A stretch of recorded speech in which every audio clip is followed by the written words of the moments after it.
Bill Sedakis, the one big thing for you this year is this tremendous conversion from third base to catching. Have you run into any real difficulties yet here at spring training? Not yet, Red.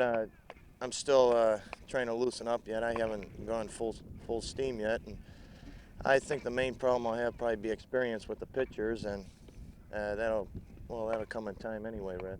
Well, you've got one thing going for you when you have an experienced pitching staff like Osteen at the top of it, and Singer and Sutton and these other boys. They've been through the wars before, and they can probably help you. Well, they can, Red, and before they even throw a ball, they know where they want to throw it and what type of pitch. So all I have to do is put down the signals, and they'll shake me off if they don't want it. Right now, it's going to be the young pitchers that, two young kids catching, myself and the pitcher. It's going to be tough back there.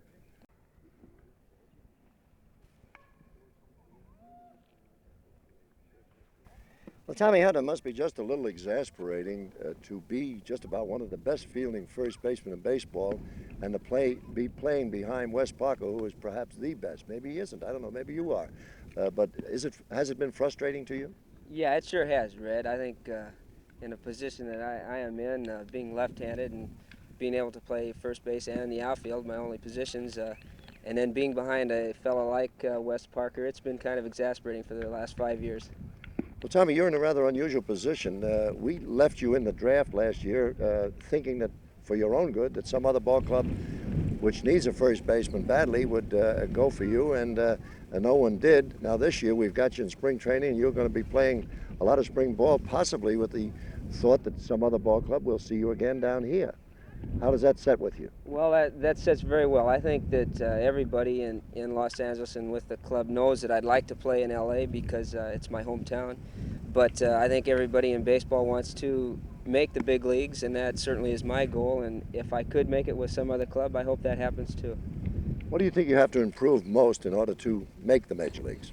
Well, I know it's not my fielding, so I'm just working every day quite a bit on hitting. I have improved my average the last 3 years in Spokane, and I did a pretty fair job when I came up with a big club, but there's always room for improvement. I thought you had a great year last year in Spokane, and frankly, I was surprised that you weren't picked up by someone else in the draft. What has Dixie Walker been teaching you as far as hitting is concerned this spring? Well, Dixie's always just taught me the real casual stride and hitting the line drives because I'm not a power hitter. I'm not ever going to be because I'm not that big. So I just concentrate mainly on hitting a lot of line drives and hitting the ball to the opposite field. Well, good luck to you, Tommy, wherever you play. Thanks a lot, Rick. Well, Bobby, you certainly moved a long way since you left Rippewam High School in Stamford, Connecticut. I proved to you that I could say it. What made you make up your mind not to go for football and to go for baseball? Well, I'm from Stamford, Connecticut, which is about 30 minutes from Yankee Stadium, and I'd have to say with Mickey Mantle and the crew, I was a diehard Yankee fan. I don't think I should have asked that question. We've moved you along real fast. Were you a little surprised when we assigned you as high as AAA last year? Well, to tell you the truth, Red, I was making the shift from center field to shortstop as I did in spring training last year. I figured I was going to go somewhere and maybe get some experience, improve myself as shortstop, and then move up the ladder. And I got the call to Spokane, and I was very happy, and I don't think I really disappointed anyone. Well, I just want to tell you, Bobby, that it's a plus on your side that you can play both the outfield and the infield because our skipper, Walter Olson, certainly likes ball players who can move around.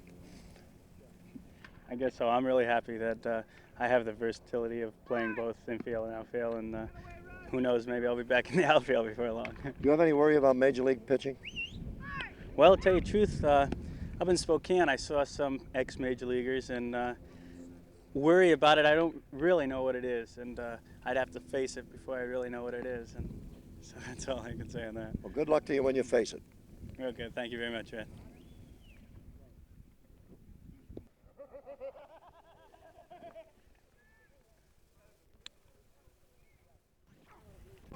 Steve Garvey, one thing the Dodgers have been looking for a long time is power. And anybody who can hit home runs the way you have this last year and also hit 373 has got to be the power we're looking for. Just where did you learn to hit this way? Well, Mr. Patterson, I'd say These Dodgers. I'd say that's a story. I think I used to serve about 3 days a week when my father used to drive over in the west coast of Florida, and I used to enjoy it on Friday, Saturdays, and Sundays. Steve, you also play football, and I understand there are 2 players in this camp who played against you, right? That's right. My sophomore year, I played against Tom Pashorek, who was at Houston, and against Steve Sagi, who was at Southern Cal. And they both beat you? Yeah. Well, Yeah. you've got some victories ahead of you, and that's all that counts. That's right. About the time of day it's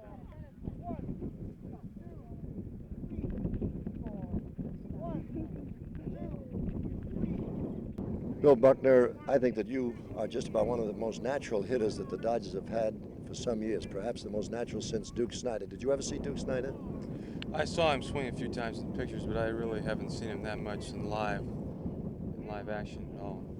One of the things that we are going to have to find is a position for you to play. Now, you play both first base and the outfield. Which do you prefer? Well, I think I could play left field now in the big leagues, but I wouldn't feel as comfortable at first base as I would in left field, even though I've played first base more. I think I'd feel more comfortable in left field. Would the fact that Wes Barker's been the Golden Glove first baseman for the last 3 years have anything to do with that decision? Yeah, I think that would have quite a bit to do with it. I think I'd have pretty big shoes to fill over there.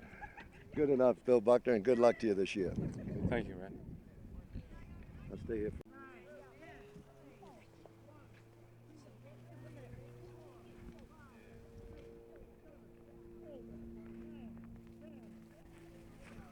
We're rolling. Go ahead, Red. Alan Forster, this is the big year for you with the Los Angeles Dodgers. You've been waiting for this chance to get a spot in the regular rotation with the Dodgers. You pitched 2 shutouts last year, and then Drysdale came back and you were taken out of rotation. What have you done so far this winter to prepare for this spot? Well, Red, I've worked quite hard, I might say. I started in November, and I did a lot of physical training and exercises and running and swimming and some other things to improve my agility. And right now I've been working about 3.5 months, and I feel pretty good. You have been pretty dominantly a fastball pitcher, but I noticed that you are throwing a lot more curveballs, both down here in spring training and also in the games that we played up in Los Angeles. Are you thinking of changing over to a break and stuff pitcher? No, I don't think that I'm going to change my pitching style, but I have been working on my breaking stuff early in the spring to get it down so that when I want to call on it during the season, I can throw it with more consistency than I did last year. What does your fastball do? Well, my fastball moves quite a bit. When I'm throwing good, it'll rise, and sometimes it'll move to the left and sometimes to the right, depending on how I hold the ball. Good year, Alan. Good luck to you. Thank you, Red. All right, now, Excellent. let's.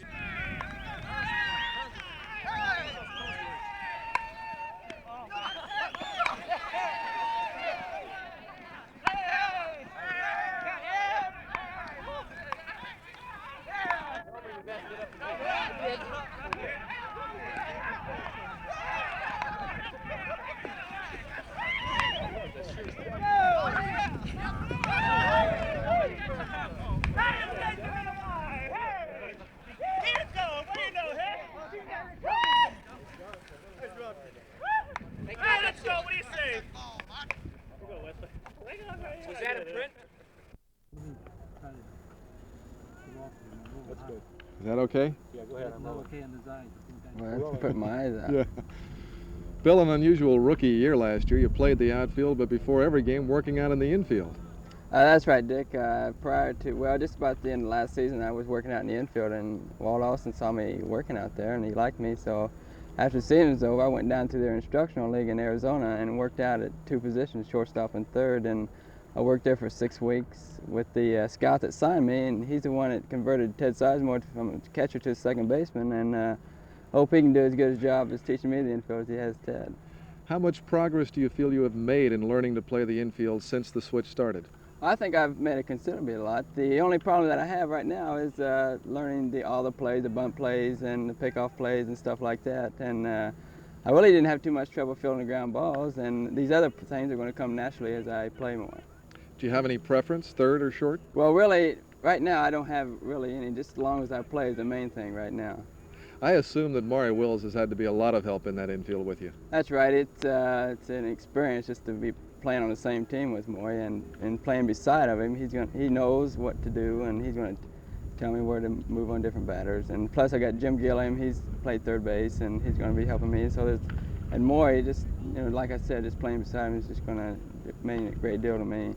The Dodgers are counting on your speed. I also assume that Maury is helping you with some tips in base running. That's right. Well, about a week ago, he gave a base running lecture, and afterwards I went up and talked to him. And now, during the game, I studied the pitcher. And like yesterday's game, they had their pitcher had his shoulder moving to first base. Whenever it moved to home, he can run. And I did that, and I stole the base. And I'm learning more and more about the pitchers, and he's helping me in running the bases and the pitchers also.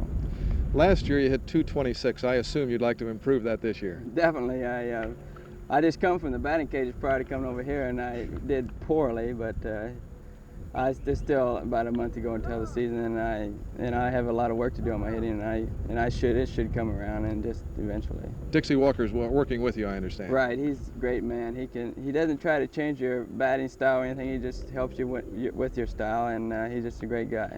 Are you working on any one phase of hitting? Yes, I am. The breaking pitch, the slider, and the curveball is mostly my trouble, and I'm working mostly on that. A lot of good young players in this camp this year. That's right. I've heard a lot of veteran ball players have been with some of the other clubs. They said they've never been on a club that they've had such a young crop of ball players here, and this is and we had some fine young ball players right now. Bill, thanks a lot. Good luck in 1970. Thank you very much. Bill, how much progress do you feel you've made in the short time that you've made the transition from the outfield to the infield? You hit .226 a year ago. I assume you'd like to improve that this year. Are you working on any one phase of your hitting game? I assume that Maury Wills has been of great help to you playing in the infield. The Dodgers like your speed, Bill. I assume that you're also getting some tips from Wills on base running. Check it a minute. I want to see what I forgot. Rolling. Airplane. Rolling. Bill, do you have any preference in the infield, third base or shortstop? There are a lot of good young players in Dodger Town this year. Okay, now. Tom, the average dipped a few points last year. You've been working hard in batting practice this year? Well, you always work hard in batting practice, Dick. Of course, I don't think any player is really satisfied with his production of last year. Again, you have to think about it was last year, and this is entirely a new year, so you can't look back and worry about what happened last year. Has it been a good spring? So far for me it has been. I haven't been doing too much work. I've come down a little later than usual, and so therefore I'm just pacing myself and just getting in shape day by day, little by little, and not overexerting myself. Your homer production has fallen off since you've come down to the Dodgers. Are you worried about this? No, not really. Dodger Stadium, as you know, is a big ballpark, and it isn't very conducive to hitting a lot of home runs. I've been fortunate enough to get a lot more hits to the left side of the field, so I think it's all evening itself out. There are a lot of good young catchers in camp this year. There certainly are. They must have something against some of us old-timers around here. I don't know, but there are some very good-looking young catchers, and of course, as we all know, they moved Sedakis back to behind the plate, and he's looked very good in his first exhibition game as of yesterday, and he looked real well, and so we're just hoping that he can come along and help the Dodgers also. You caught a pair of 20-game winners last year. What are chances of perhaps adding a third one this year? I think it'd be great. If I'm with the Dodgers, I'd like to see that happen very much. The pitching staff has to be one of the strong points. I think so. It always has been in a Dodger organization, that along with defense and speed, and I think, again, as this year, as in the past, the Dodgers are going to build in the same direction. And looks like a pretty exciting race in that Western Division. Oh, it definitely does, Dick. The ball clubs are well-rounded ball clubs in the Western Division, and I believe so, more so in the Eastern Division this year, too. It was a real good race last year in the Eastern Division, and I think I'm looking forward to a real good fight this year again in the Western Division and also in the whole National League as a whole. Tom, thanks very much. Good luck in 1970. Thank you, Dick. These are reverses for Tommy Haller. Tom, you caught a pair of 20-game winners a year ago. What are chances of adding a third this year? Looks like another exciting race in that Western Division in the National League. Willie, a good season last year. You feel a little more confident and relaxed this spring? Yeah, I feel a little bit better, a lot better this spring. Looking forward to the spring being over and the season starting. You having a good workout so far? Hitting the ball good? No, I'm not hitting the ball at all right now. I had a pretty good winter. Just waiting. I hope I start hitting the ball pretty good pretty soon. What did you hit in the winter ball? I hit 397 or 393. Were you spraying the ball a lot or hitting with power? Well, I'm the type of hitter, I just hit the ball. I just don't worry how hard I hit the ball, just hit it. I didn't hit any home runs while I was there, but I had 5 or 6 triples. I read where one of your goals this year is to try and cut down on the number of strikeouts. No, I haven't said anything like that, but the biggest thing, like if you want to learn how to hit with power, you have to strike out. You look at all your power hitters, they strike out a great deal, except for your exceptional hitters like maybe Aaron or maybe Mays. But when you look at your power hitters, you say Frank Robertson, he strikeouts over 100 times a year, so you had to expect that from a power hitter. Well, there's a pretty good battle shaping up in the outfield for the other 2 spots alongside Willie Davis. Yes, we have pretty good talent on our ball club. The biggest thing when you're in the lineup, you just have to do the job. It's a day-by-day situation on our ball club. Last year, you drove in what they described as the key run in 11 games. Do you like to hit under pressure? Well, that's the word I don't like, is pressure. You're a professional baseball player, and you might come up in a situation where it's maybe 2 outs in the 9th inning and 2 runners on and you're 2 runs down. Only way I look at it, you either do the job or you don't. But the biggest thing with me, I like to do the job because it's a great personal feeling in myself when I do the job. Even though I might like last year, I didn't hit with a real high average. So I think after I saw I wasn't hitting with a high average, I just wanted to win as many ball cans if I could possibly can.